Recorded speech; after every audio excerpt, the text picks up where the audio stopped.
Lights जलाई जाए मुख्यमंत्री जी की तरफ से। Lights on, full light. Bharat माता की जय। भारत माता की जय। अर्पित फाउंडेशन द्वारा आयोजित प्राइड मूवमेंट सम्मान समारोह के अवसर पर हम सबके बीच में आज जिनका हमको यहाँ पर उद्बोधन प्राप्त हुआ, जैसे पूज्य स्वामी रुपेंद्र प्रकाश जी महाराज, स्वामी कृष्णगिरी जी महाराज और आज के कार्यक्रम के अध्यक्ष उत्तराखंड सरकार के पूर्व मंत्री, विधानसभा के पूर्व अध्यक्ष आदरणीय प्रेमचंद अग्रवाल जी, पुलिस महानिदेशक अपर V Murugesan ji, Dinesh Anand Harne ji IG, Varinderjit Singh ji, Manvir Singh Chauhan ji, Bharatiya Janata party के प्रदेश के मीडिया के प्रभारी और आज के कार्यक्रम की संयोजिका श्रीमती हनी पाठक जी, अध्यक्ष अर्पित फाउंडेशन एवं कार्यक्रम में उपस्थित हमारे सभी आए हुए जिनको आज यहाँ पर सम्मान जिनका किया जाना है, ऐसे हमारे पुलिस के जवान, अधिकारीगण, आईटीबीपी, एनडीआरएफ, एसडीआरएफ, एसटीएफ एवं विभिन्न संस्थाओं से आए हुए सभी हमारे अतिथिगण और अर्पित फाउंडेशन के सभी पदाधिकारीगण, हमारे वीर सभी राहत कर्मी, मीडिया के सभी मित्र, मैं आप सभी का हृदय से स्वागत करता हूं, आप सबका अभिनंदन करता हूं। और ये आज का ये अवसर वास्तव में हमारे लिए बहुत ही प्रेरणा का अवसर है। अर्पित फाउंडेशन के द्वारा आयोजित प्राइड मूवमेंट समारोह में हम सब उन सभी वीर आपदा कर्मियों का सम्मान कर रहे हैं जिन्होंने भीषण आपदा के समय में अपने जीवन की परवाह नहीं की और दूसरों के जीवन को बचाने के लिए, उनको सुरक्षित रखने के लिए अपना बहुत महत्वपूर्ण योगदान दिया। और मैंने ऐसे बहुत सारे लोगों को देखा, बहुत सारे जवानों से भी मैं मिला। उत्तरकाशी की धराली आपदा के समय में हमारे जो हरसिल में जो सेना की वहां पर टुकड़ी थी, उस सेना की टुकड़ी में से कुछ हमारे वीर जवान जिन्होंने रात भर रेस्क्यू अभियान में भाग लिया और उसके बाद वो बुरी तरह से घायल हो गए, उन सभी से मैं अस्पताल में मिला था। इसके अतिरिक्त पूरे राज्य के अंदर जहां भी आपदा आई थी, जैसा प्रेमचंद अग्रवाल जी ने कहा, 5 अगस्त धराली से जो आपदा का दौर शुरू हुआ और ये दौर लगातार हमारे कृष्णगिरी जी महाराज यहाँ पर बैठे हैं, हमारा टपकेश्वर महादेव का जो मंदिर है, उस मंदिर के जहां आपका आसन था, उस आसन से भी ऊपर तक जो है जल का प्रभाव हो गया, निरंतर चलता रहा और लगभग मैं कह सकता हूं कि 2 माह बहुत कठिन थे, वैसे तो पिछले 3-4 माह से। और ऐसे समय में आप सभी ने, हमारे राहत देने वाले लोगों ने, बचाव करने वाले लोगों ने, चाहे वो किसी भी फोर्स के हों, उन सभी ने राहत का काम अपनी जान की परवाह किए बिना किया, बहुत कठिन परिस्थितियों में किया। क्योंकि मैंने सभी जगह पर जाकर देखा कि हमारे वीर जवानों ने, राहत कर्मियों ने लोगों को हर सहायता पहुंचाने का काम किया। ये इसलिए सम्मान केवल एक सामान्य सम्मान नहीं है, बल्कि उत्तराखंड की जनता की ओर से आपके प्रति एक कृतज्ञता का प्रतीक है। मैं आज उन सभी बहादुर राहत कर्मियों के साहस और पराक्रम को नमन करता हूं, क्योंकि आपने अपने कर्तव्य को सबसे ऊपर रखा। आपकी कर्तव्य निष्ठा और साहस ये हमारे लिए भी प्रेरणापुंज हैं। यही कारण है कि आज हम इस कार्यक्रम के माध्यम से आपको सम्मानित करके स्वयं सम्मानित हो रहे हैं। इसके लिए मैं अर्पित फाउंडेशन का धन्यवाद करता हूं। उन्होंने इस कार्यक्रम के माध्यम से हमारे सभी ऐसे लोगों को रिकॉग्नाइज किया, ऐसे लोगों का सम्मान किया जिनका सच में सम्मान होना आगे के लिए अन्य लोगों के लिए बहुत प्रेरणा का कारण बनेगा। आज का इस समारोह हमें यह भी याद दिलाता है कि दूसरों की रक्षा और सेवा के लिए स्वयं को जोखिम में डालने के समान दूसरा कोई साहस का काम नहीं हो सकता। भाइयों बहनों, अगर हम उत्तराखंड की बात करें तो केवल इसे एक प्राकृतिक सौंदर्य और आध्यात्मिकता की ही नहीं, बल्कि भौगोलिक और जो हर वर्ष आपदा की चुनौतियां हैं वह भी स्वतः ही अपने आप याद आ जाती हैं। हिमालय की गोद में बसे हमारे राज्य में भूस्खलन, बाढ़ आना, लैंडस्लाइड होना, हिमस्खलन होना, अतिवृष्टि भी, क्योंकि हमारा राज्य विभिन्न प्रकार की जो भौगोलिक परिस्थितियां हैं इसमें बहुत विविधता है और यहाँ पर आपदाएं आना आम बात है। देवभूमि में रहते हुए हम ये जानते हैं कि प्रकृति का सौंदर्य जितना मनोहारी है उतनी ही यहाँ की चुनौतियां भी अप्रत्याशित हैं। हम सब ने 2013 की केदारनाथ त्रासदी को देखा, जब जल प्रलय में हजारों लोगों की जानें चली गई, असंख्य परिवार उजड़ गए। इसी प्रकार 2021 में चमोली की ऋषिगंगा, धौलीगंगा घाटी में आई आपदा ने पूरे प्रदेश को झकझोर दिया। 2013 में जोशीमठ का धसाव भी एक बड़ी चुनौती के रूप में हमारे सामने आया। इसी वर्ष चाहे वो धराली हो, स्याना चट्टी हो या रुद्रप्रयाग का हमारा छेनागाड़ का क्षेत्र हो, चमोली में चेपड़ो हो, नंदानगर हो, कुंत्री हो, धुरमा हो या पौड़ी जनपद के पैठाणी के पास के गांव सैंधी या उसके आसपास के लगे हुए गांव हो या सीमांत क्षेत्र बागेश्वर में जाएंगे आप तो वहां पौसारी जैसे ग्राम, और देहरादून में इस वर्ष अभी मैंने जिसका जिक्र किया मालदेवता से लेकर हमारे पूरे क्षेत्र में भारी आपदा का हमें सामना करना पड़ा है और राज्य का शायद कोई जनपद ऐसा हो जहां इस वर्ष आपदा ना आई हो। और इन आपदाओं में कई लोगों की जान चली गई, कई लोग लापता हुए, संपत्ति को भारी नुकसान पहुंचाया है। इन कठिन परिस्थितियों में हमारे सामने सबसे बड़ी परीक्षा थी कि हम मानव जीवन की रक्षा करें, एक एक व्यक्ति की जान बचाने का काम करें। यही वही समय था जब हमारे एसडीआरएफ, एनडीआरएफ, आईटीबीपी, बीआरओ, हमारी पुलिस के जवान, हमारे एसटीएफ के जवान, अन्य विभागों के कर्मचारीगण, अधिकारीगण, पुलिस प्रशासन के लोगों ने आपदा में घायल और मलबे में फंसे हुए लोगों को सुरक्षित निकालने, घरों को क्षति से बचाने और लोगों के जीवन को बचाने के लिए ग्राउंड जीरो पर लगातार काम किया। आपदा के समय हमारे राहत कर्मियों ने न केवल प्रभावित परिवारों को सुरक्षित स्थानों पर पहुंचाया, बल्कि पुनर्वास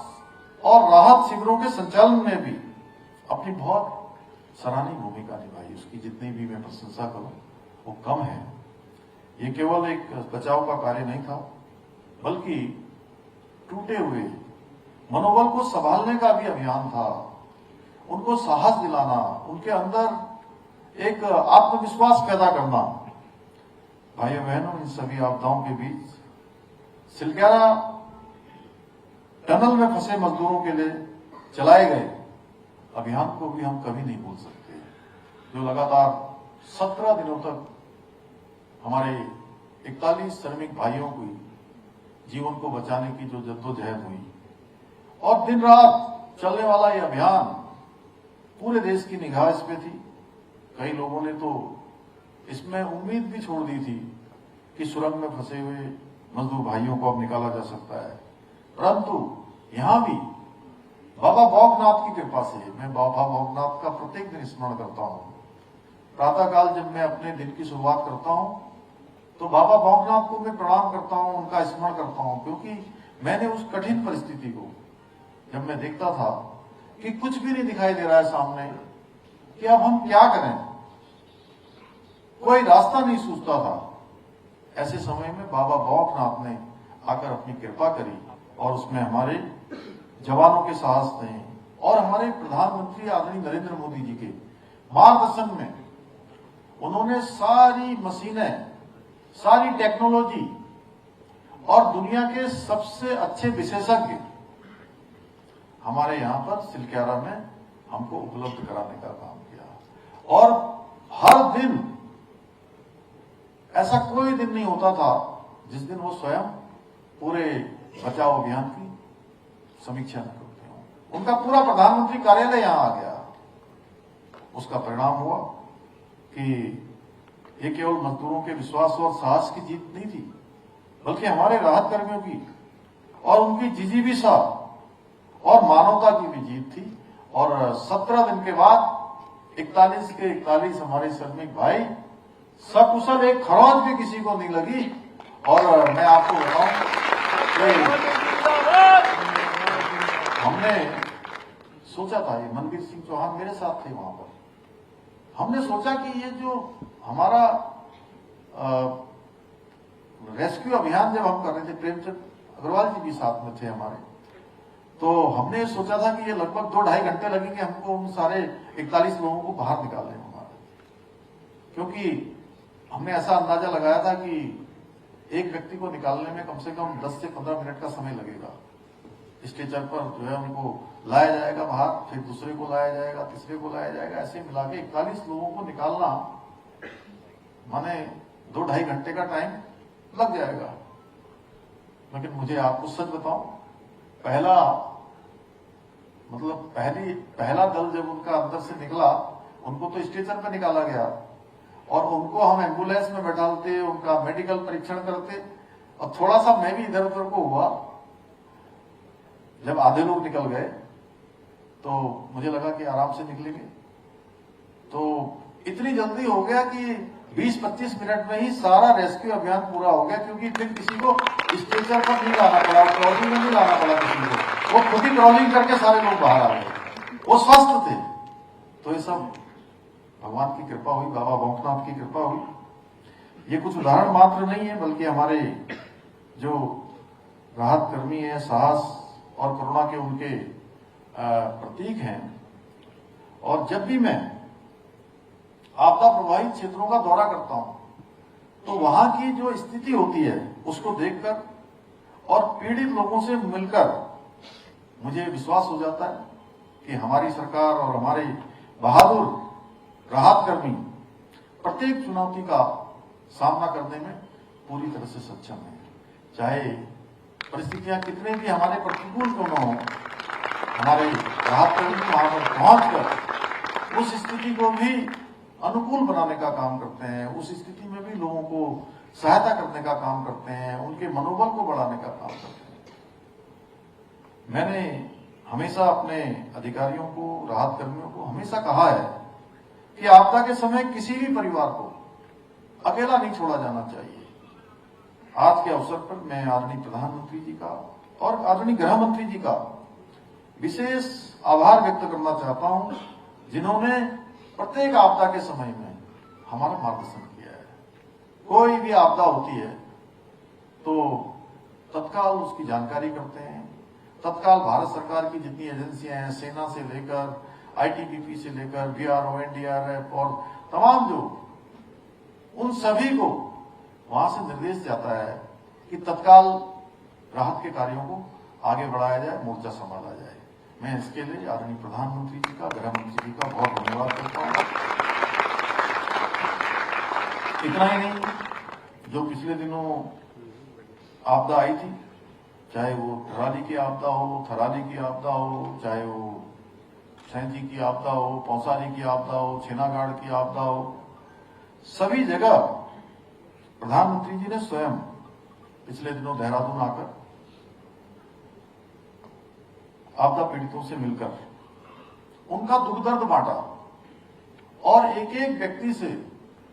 जो आपदा पीड़ित आए थे, हर जगह के 4-5 लोगों को बुलाया था प्रधानमंत्री जी की से बातचीत करने के लिए, संवाद करने के लिए। और प्रधानमंत्री जी ने एक एक व्यक्ति से बात करी और उसका संचालन किसी और ने नहीं किया।